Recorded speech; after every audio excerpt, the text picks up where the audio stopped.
बातों में इन्होंने असली बात आपके सामने रख दी। इस सरकार ने जो सारी नौकरियां दी हैं वो 7.72 लाख हैं। ईपीएफओ में जब एक प्राइवेट आदमी भी नौकरी के लिए जाता है तो वो अपना योगदान देता है। अगर देश के अंदर स्टार्टअप हुए तो मोदी जी ने वो स्टार्टअप नहीं कर दिए। वो जो देश की जो युवा शक्ति है वो उसने देखा कि एक ऐसी निकम्मी सरकार है जो हमारे लिए कुछ नहीं कर सकती है, तो उन्होंने रास्ता ठान लिया। सरकारी महकमे में जॉब्स कितने होते हैं मेरे भाई? आप अपनी गिनवा दो। अब बताइए नीरज जी, अगर इस प्रकार की बातें होंगी एक इकोनॉमिक चैनल पर, एक बिजनेस चैनल पर, मैं क्या बताऊं? नहीं, जैसे महंगाई बढ़ने के लिए सरकार दोषी है। ये कह रहे हैं कि 2 करोड़ सरकारी जॉब्स क्यों नहीं दी? बताइए। नहीं, सरकारी जॉब कभी कोई दे सकता है? कौन क्या बात कर रहे हैं नीरज जी? ये शहजाद जी, मैं कोई मनगढ़ंत बात नहीं कर रहा हूं। प्रधानमंत्री जी ने रोजगार और जॉब के पहले डिफरेंस को तो जान लीजिए। रोजगार और जॉब का डिफरेंस तो जान लीजिए। आप दोनों लोग एक साथ बोलो।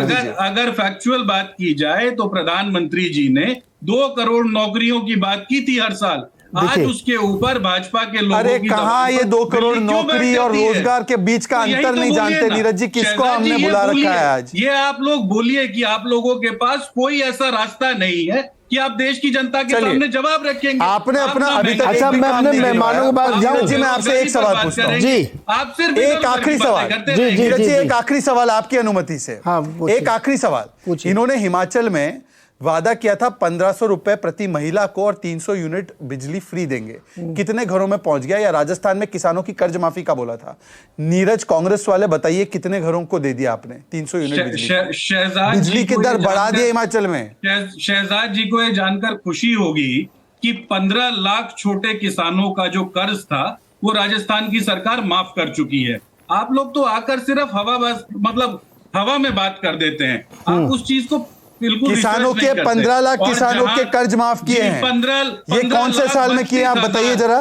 2021 में। कहां से आंकड़ा बताइए? आंकड़ा कहां से? ये सरकारी आंकड़ा सोर्स क्या है इस आंकड़े का? ये राजस्थान सरकार आपकी सरकार के आंकड़े मान लीजिए जी। और रुकिए, आप दोनों लोग रुकिए, आप दोनों लोग रुकिए, बात करते रहेंगे। आप दोनों लोग रुकिए सर। अभी 15 मिनट आप राजस्थान में किसान कितने बताइए? 15 मिनट्स गुड इनफ है। आप दोनों को मैंने दिए अनइंटरप्टेड जी, है ना।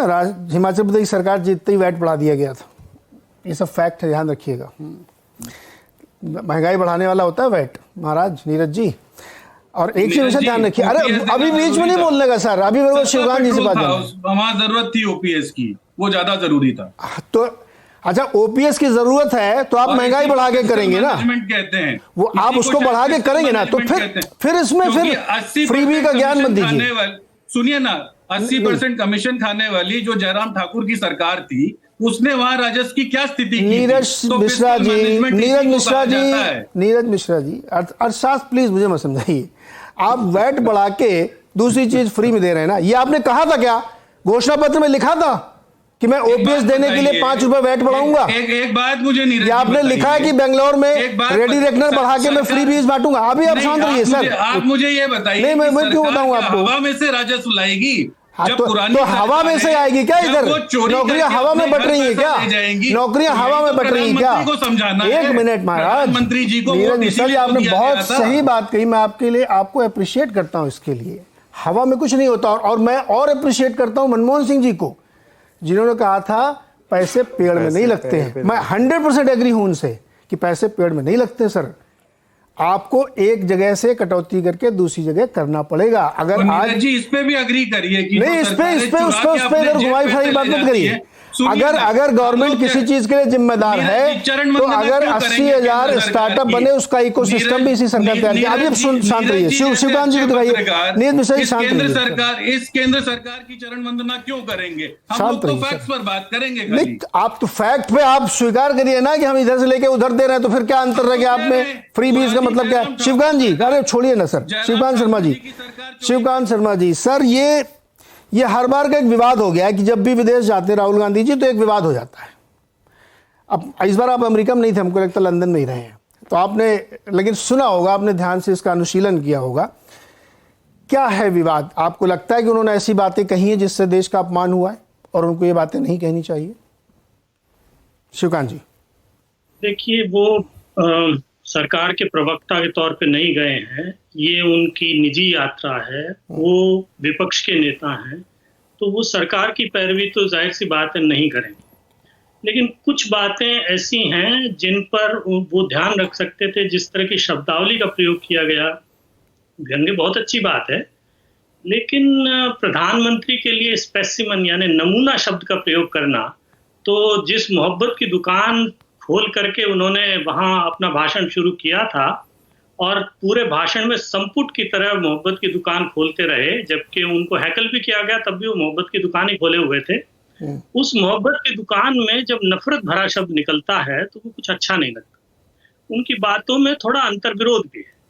ये सही बात है, आप ईडी सीबीआई का जिस तरह से प्रयोग हो रहा है, एक तरफा प्रयोग हो रहा है, ऐसा लगता है, जिसको लेके वो शिकायत कर सकते हैं और उस शिकायत का मुझे लगता है सत्तारूढ़ पार्टी के पास और सरकार के पास कोई वैलिड जवाब नहीं है। लेकिन बाकी जो संस्थाएं हैं, आप न्यायपालिका पर भी सवाल उठा रहे हैं, आप चुनाव आयोग पर भी सवाल उठा रहे हैं, आप तमाम पुलिस पे आप सवाल उठा सकते हैं और फिर ये कह रहे हैं कि वो किसी के कब्जे में है, तो फिर आप अमेरिका में जाके क्यों कह रहे हैं? यही शिकायतें तो ट्रंप को हैं।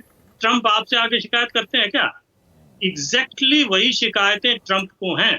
वो वहां जो है हर सभा में कहते हैं कि इनका ये जो डीप स्टेट है, हर चीज पे डीप स्टेट का कब्जा है और डीप स्टेट मेरे पीछे लगी हुई है। तो ये एक तरह से उसी तरह की बात अमेरिका में जाके करना। और जहां तक बेरोजगारी की बात है, तो ये तो ठीक है, आप किस देश में जाके, अगर आप सरकारी रोजगार को ही रोजगार मानते हैं तो फिर आप गलत जगह जाकर के बेरोजगारी की बात कर रहे हैं ना।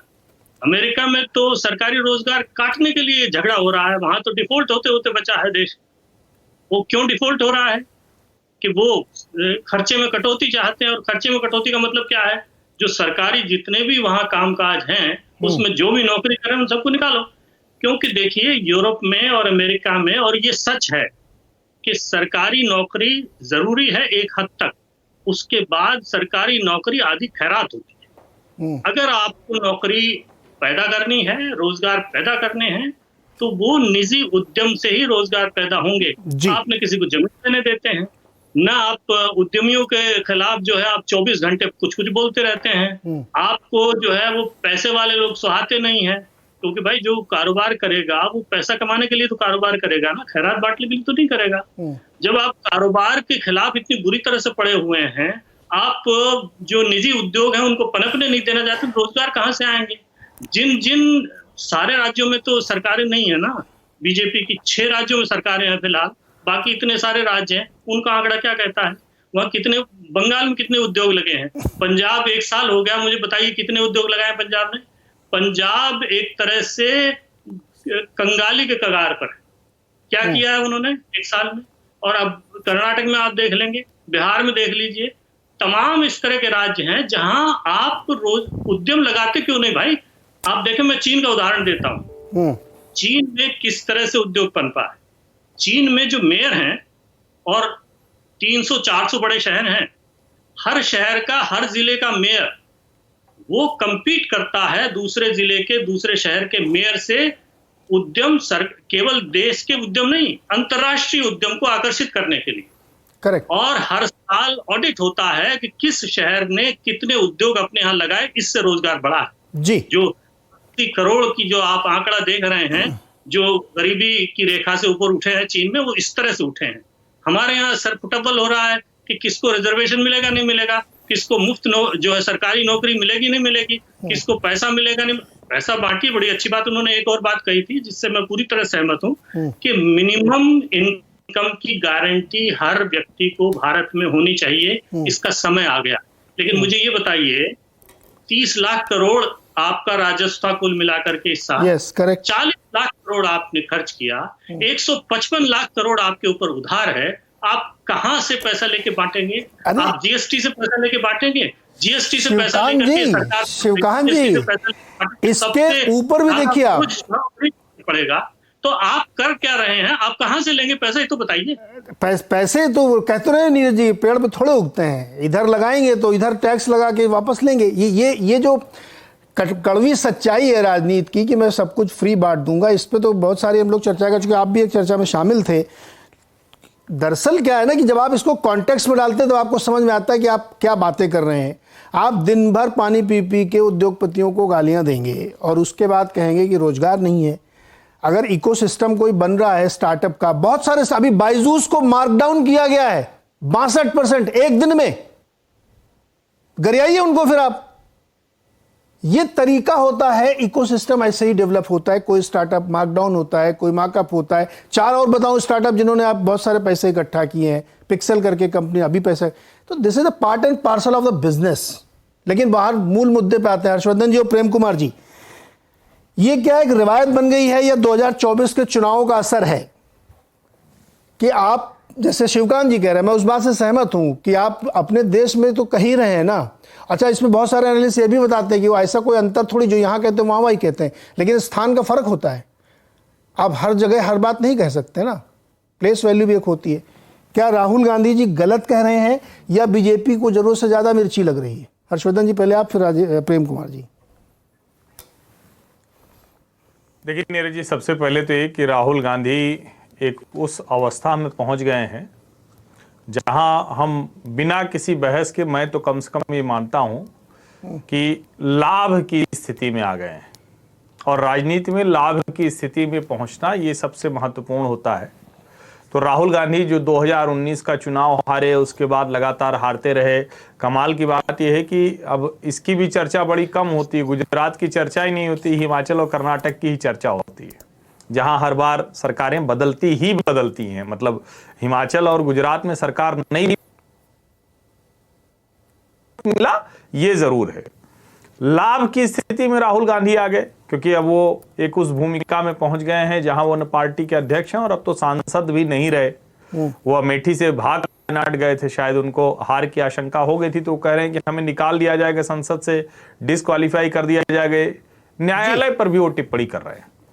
ये कोई नरेंद्र मोदी का न्यायालय नहीं है, ये कोई राष्ट्रीय स्वयंसेवक संघ का न्यायालय नहीं है। लेकिन वो लाभ की स्थिति में कैसे हैं?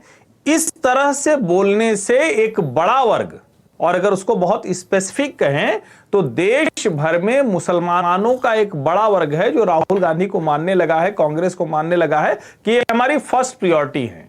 अब चूंकि अलग अलग सेकुलर वोट बैंक के लिए जो मारा पीटी है उसमें बड़ा वर्ग है। अब ये जब जाते हैं, और मैं तो उसका जवाब राहुल गांधी ने क्यों नहीं दिया? मेरी और चीजों पे तो आपत्ति अलग है। सीए नागरिकता कानून पर वो बात कर रहा था, जिन्होंने भी सवाल पूछा, जिन सज्जन ने, कोई मुस्लिम मित्र थे, वो भारतीय मूल के रहे होंगे मैं उम्मीद करता हूं। बताया कि भारत से कोई मुसलमान भाग के पाकिस्तान, बांग्लादेश, अफगानिस्तान या कहीं और की नागरिकता नहीं ले रहा है, कोई नहीं ले रहा है। और भारत से भाग के कोई दूसरे देश की भी नागरिकता नहीं ले रहा, चाहे जितना विकसित देश हो। आप ये बात नहीं बता रहे। और अगर आपको सचमुच कानून व्यवस्था की स्थिति, नफरत की बात करनी थी, और मैं तो कह रहा हूं कि ये जो नफरत के पैमाने कैसे तय होंगे? 2 ही तरीका होगा, या दंगे हो रहे हो चारों तरफ और किसी एक वर्ग को दबाया जा रहा हो। तो रिकॉर्ड उठा के देखिए तो कांग्रेस के समय से अभी की स्थिति बहुत बेहतर है। 2014 के बाद तो दंगे सुनने को नहीं मिलते। दूसरा तरीका क्या है? सरकारी योजनाओं में भेदभाव, सरकार मुस्लिमों के लिए एलोकेशन बढ़ गया, और जितनी स्कीम्स हैं उसमें चूंकि गरीब वही है, नीचे से जाता है, 2011 के सेंसस के आधार पे होता है, तो मुस्लिमों को हिस्सेदारी। आपका ऑडियो में थोड़ी दिक्कत आ रही, बार बार बीच में ब्रेक हो रहा है, मैं रिकनेक्ट कराता हूं आपको, फिर आप कंटिन्यू करिएगा। प्रेम कुमार जी, मोहब्बत की दुकान में नफरत का सामान, मुसलमानों को, अल्पसंख्यकों को दबाया जा रहा है, परेशान किया जा रहा है, वो डर रहे हैं, ये सब बातें विदेश की धरती पर, ये क्या है? ये कौन सी मोहब्बत की दुकान है? देखिए नीरज जी, विदेश की धरती पर इकलौते राजनेता नहीं है राहुल गांधी जो बोल रहे हैं। सिर्फ राहुल गांधी को कटघरे में खड़े, या तो नियम बना दिया जाए कि विदेश की धरती पर कोई कुछ नहीं बोलेगा, और अगर विदेश की धरती पर चर्चा हो रही है और सच बात बोलने से परहेज किया जाए तो फिर उस चर्चा के कोई मायने ही नहीं है। अगर हमारे देश में बार बार संवैधानिक संस्थाओं का जिक्र आ रहा है कि कर्नाटक में खुलेआम बजरंगबली के नाम पर वोट मांगे गए, चुनाव आयोग देखता रहा, तो कांग्रेस जीत जाएगी, तो ये सवाल खत्म हो जाएगा क्या? भाई आजम खान का उदाहरण मौजूद है, उनकी विधायकी चली गई और हेट स्पीच के लिए, जो वो हेट स्पीच थी ही नहीं, तो न्यायालय पर सवाल खत्म हो जाएंगे क्या? 88 से ज्यादा मुकदमे आजम खान पर इसलिए डाले गए कि वो जेल से बाहर ना आ सके, सुप्रीम कोर्ट को हस्तक्षेप करके उनको रिहा करने का आदेश देना पड़ा, और उन्होंने जो निचली अदालत पर टिप्पणी की सुप्रीम कोर्ट, उससे क्या अदालत पर सवाल खड़े नहीं होंगे? ये अलग बात है कि ये सुप्रीम कोर्ट ने इसको नियंत्रित भी किया, लेकिन सवाल खड़े नहीं होंगे। क्या आजम खान वाला केस राहुल गांधी पर लागू नहीं होता? कल उनकी हेट स्पीच जो है, हेट स्पीच नहीं मानी जाएगी तो जिस आनंद फानन में उनकी सदस्यता ली गई है वो सवाल नहीं उठता। राहुल गांधी ने कहा कि ऐसा जो हुआ है हमारे साथ, हम उदाहरण है कि हम पर जरूरत से ज्यादा ये किया गया है, बोलने के लिए सजा दी गई है, तो ये क्या गलत है? प्रेम कुमार जी, प्रेम कुमार जी, एक मिनट रुकिए ना सर। जी राहुल जी उसी अदालत में जिस एरोगेंस के साथ थे, वो आपको याद होगा, आम आदमी पार्टी के मंत्री कई सारे जेल में बंद, उनको जमानतें नहीं मिल रही हैं।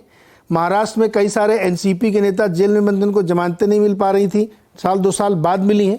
तो इसका मतलब देश की सारी अदालतें कंट्रोल्ड हैं, आप ये कह रहे हैं? लोकतंत्र नहीं चल रहा है यहाँ पे? देखिए, मुझे कहने की आवश्यकता नहीं है, केस खुद ब खुद कह रहा है। कैसे कह रहा है? तो मनोज सिसोदिया को जमानत क्यों नहीं मिल जाती? मनीष सिसोदिया को सुन लीजिए, क्यों सेलेक्टिव ढंग से सत्ता के खिलाफ वाले राजनीतिक दल के नेता ही जेल में बंद हैं और क्यों नहीं उन्हें जमानत मिल रही? केसेस चीख चीख कर ये बात करें, मुझे कहने की जरूरत ही नहीं है। नीरज